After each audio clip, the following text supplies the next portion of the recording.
ಉತ್ತರ ಕರ್ನಾಟಕದಿಂದ ನಿಮ್ಮನೆ ಮಗಳು ಸಾವಿತ್ರಿ ಮಾಡುವ ಎಲ್ಲರಿಗೂ ನಮಸ್ಕಾರಗಳು. ಇವತ್ತು ನಾನು ಮಾವಿನ ಹಣ್ಣಿನ ಉಂಡೆ ಮಾಡ್ತಾ ಇದ್ದೀನಿ. 2 ಮಾವಿನ ಹಣ್ಣು ತಗೋಬೇಕು. ಸೂಜಿ ರವೆ ತಗೋಬಾರ್ದು, ಚಿರೋಟಿ ರವೆನೇ ತಗೋಬೇಕು. ಇದರಲ್ಲಿ 2.5 ಕಪ್ ತಗೋತೀನಿ. 2.5 ಕಪ್ ಚಿರೋಟಿ 2.5 ಕಪ್ ಚಿರೋಟಿ ರವೆ ತಗೊಂಡಿದ್ದೀನಿ. ಅರ್ಧ ಬಟ್ಲು ತುಪ್ಪ, 2 ಮಾವಿನ ಹಣ್ಣಿನ ಪಲ್ಪ್ಸ್ ತಗೊಂಡಿದ್ದೀನಿ, ಸ್ವಲ್ಪ ದ್ರಾಕ್ಷಿ, ಏಲಕ್ಕಿ, ಸ್ವಲ್ಪ ಬಾದಾಮ್ ಕಟ್ ಮಾಡಿ ಇಟ್ಕೊಂಡಿರೋದು. ಯಾವ ಕಪ್ನಿಂದ ಚಿರೋಟಿ ರವೆ ತಗೊಂಡಿರ್ತೀವಿ ಅದೇ ಕಪ್ನಿಂದ 1.5 ಕಪ್ ಸಕ್ಕರೆಯನ್ನು ತಗೋಬೇಕು. ಇವಾಗ ರವೆ ಹುರ್ಕೋಬೇಕು. ಕಡಾಯಿ ಇಡ್ತಾ ಇದ್ದೀನಿ. ಅರ್ಧ ಕಪ್ ತುಪ್ಪವನ್ನು ಹಾಕಿ, ಇವಾಗ ತುಪ್ಪ ಬಿಸಿಯಾಗಿದೆ.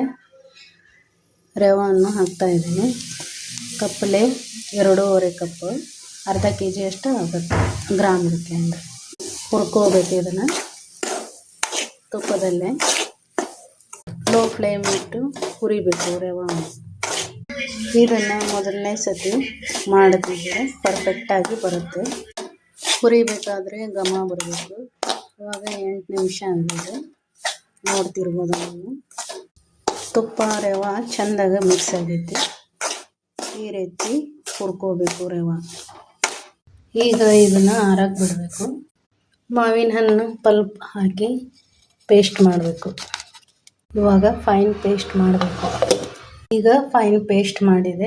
ಅದೇ ಕಡಾಯಿ ಇಟ್ಟು ಅದರೊಳಗೆ ಸಕ್ಕರೆ ಹಾಕಬೇಕು. ಸಕ್ಕರೆ ಹಾಕಿ ಮಾವಿನ ಹಣ್ಣಿನ ಪ್ಯೂರಿ ಹಾಕಿ, ಫೈನ್ ಪೇಸ್ಟ್ ಪ್ಯೂರಿ ಹಾಕಿ, ಲೋ ಫ್ಲೇಮ್ ಇಟ್ಟು ಚೆನ್ನಾಗಿ ತಿರುಗಾಡಬೇಕು. ಈಗ ಸಕ್ಕರೆ ಕರಿಬೇಕು. ಇದನ್ನು ಒಂದೆಳೆ ಪಾಕ ಬರೋವರೆಗೂ ಕುದಿಸ್ಬೇಕು.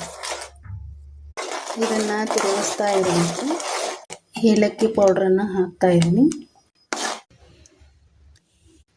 ಇಟ್ಟಕ್ಕೆ ಬರಬೇಕು. ಈಗ ಇದನ್ನು ಆರೋದಕ್ಕೆ ಬಿಡಬೇಕು. ಕೆಳಗಡೆ ಇಳಿಸ್ಬೇಕು. ಗ್ಯಾಸ್ ಆಫ್ ಮಾಡಿ. ಈಗ ಪಾಕ ಆರಿದೆ. ಇದರೊಳಗೆ ಇದನ್ನು ಕಲಿಸ್ಕೋಬೇಕು. ಎಲ್ಲ ಮಿಕ್ಸ್ ಆಗೋವೆ. ಈಗ ಚೆಂದಂಗೆ ಮಿಕ್ಸ್ ಮಾಡಿ 15 ನಿಮಿಷ ರವೆ ಅಳ್ಳೋಕ್ಕೆ ಬಿಡಬೇಕು. ಪ್ಲೇಟ್ ಮುಚ್ಚಿ. ಇಷ್ಟಾಗಿದೆ. ಇಷ್ಟು ತೊಗೊಂಡು ಇದು ಉಂಡೆ, ಬಾದಾಮ್ ದ್ರಾಕ್ಷಿ ಇಟ್ಟು ಉಂಡೆ ಕಟ್ತಾ ಇದ್ದೀನಿ. ಮಾವಿನ ಹಣ್ಣಿನ ಉಂಡೆ ರೆಸಿಪಿ 15 ದಿನ ಇಟ್ಕೊಂಡು ತಿನ್ಬೋದು. ನೋಡಿ, ಶೇರ್ ಮಾಡಿ, ಸಬ್ಸ್ಕ್ರೈಬ್ ಮಾಡಿ. ಮಾವಿನ ಹಣ್ಣಿನ ರೆಸಿಪಿ.